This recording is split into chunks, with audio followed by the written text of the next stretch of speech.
Kurt Warner, we talked about him earlier in the show, but he did a breakdown on a big pass play that would have gone from Baker to Donovan Peoples-Jones, and this is what he had to say about the drop from Donovan Peoples-Jones on Sunday night. Here's the next play. A little hard play action.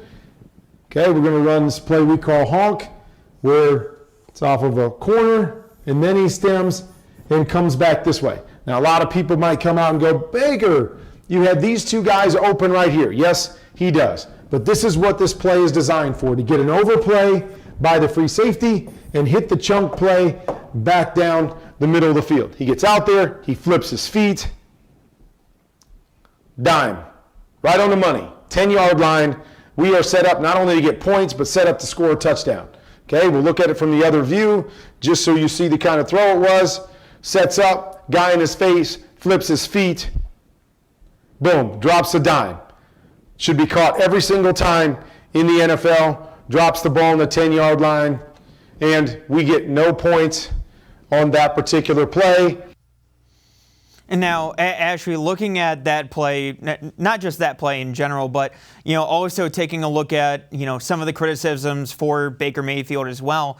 It really seems like it's all on the offense as a whole, and not just any one particular player. Especially Donovan Peoples-Jones on that play. I understand it's a drop, but at the same time, it really seems like it's the offense as a collective that needs to kind of step up and make those plays. Yeah, 100%. And I also think the big issue with the offense lately is maybe not so much adapting to the pieces that are available, the pieces that are healthy. And I think obviously in the Ravens game, a big issue was losing Jack Conklin in the first quarter, because having to adjust on the fly when something like that happens, when you lose an all-pro tackle, is extremely difficult. And obviously Jed Wills has been struggling a little bit this year too, after suffering that ankle injury in the season opener. So I think sometimes when you look at Baker Mayfield's comfortability in games, that might have something to do with it, that those, one guy's been in and out with Conklin, and Jed Wills has been really fighting through that ankle injury there for most of this year.